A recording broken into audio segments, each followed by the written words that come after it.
Aloha, this is Digicig, and today I'm going to do, this is the GP Paps. Great device. I got it and had a couple of issues, so this is just a quick video for anyone who's new to the Paps. For those who are, maybe it's their first mod, or just it's different, so let's do a quick show of it. Now, I have two, so I'm a lucky person. This is the version 2. What I received first was the version 2.1. So here's the breakdown. So that's basically it working. And when I first got it, it wasn't. And this is these are the components for the GP Paps.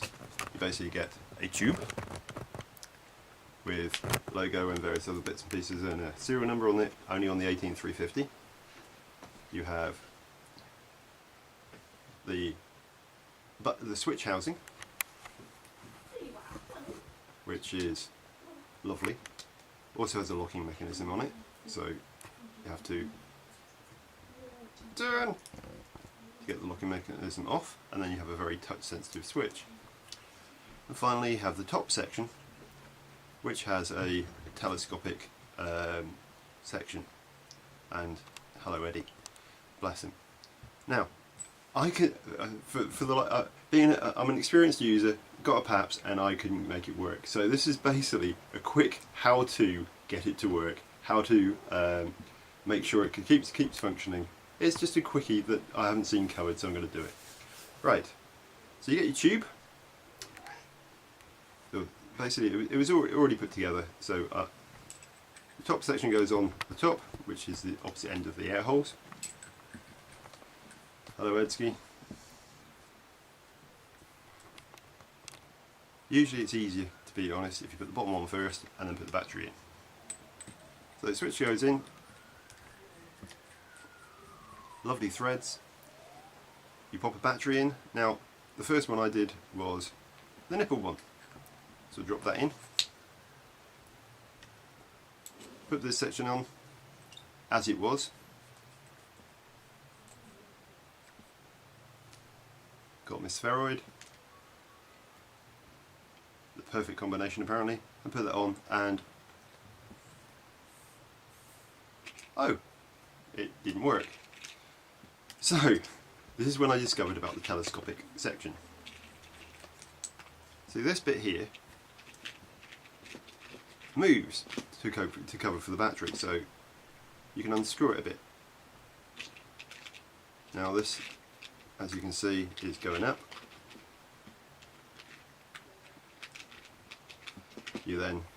That then makes a better connection with the battery. So you then screw that on.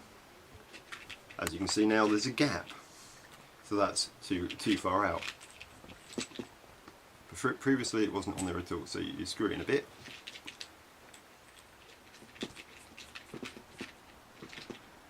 Still a bit of a thread.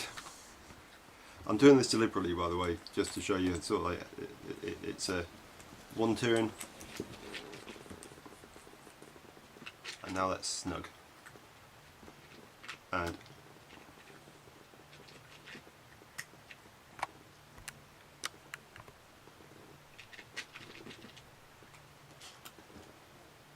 a great vape. Next, of course, that battery ran out. So I dropped a flat top battery in this time.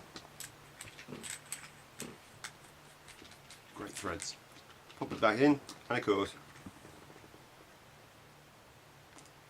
not the same amount of vapour. So again, tweak that out a bit. Just a couple of turns will do you. And there you go, that's nice and snug.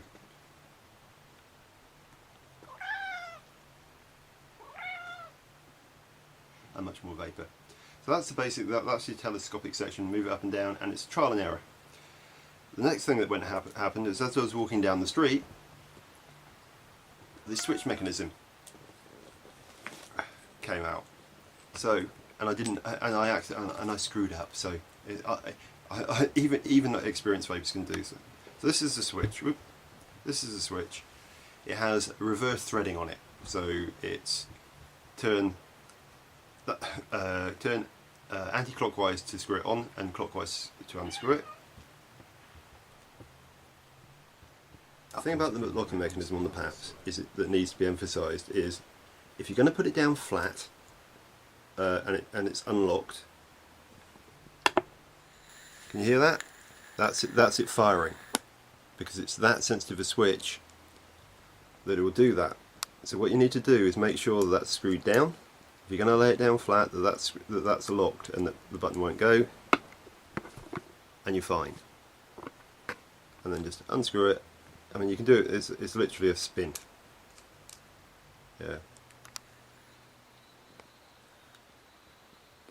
And again, if you put it down, you can hear it firing.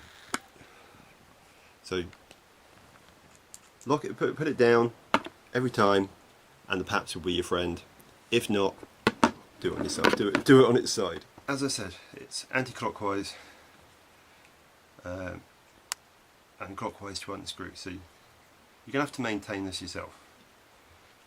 Take the switch off. Now, when it collapsed in my pocket, I didn't realise there was a spring there.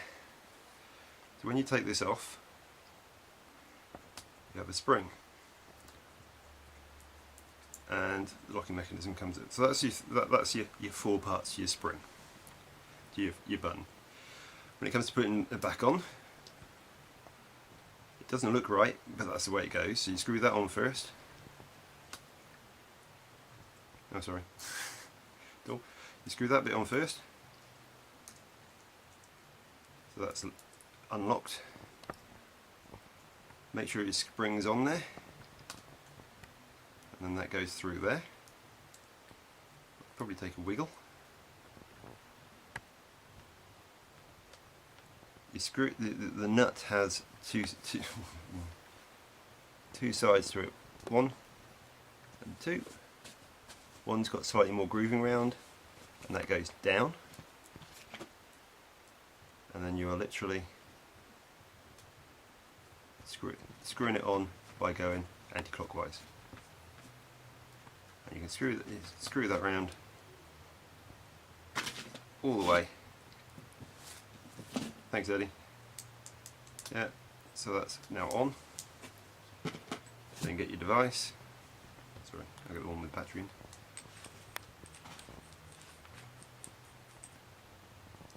And you're ready to go.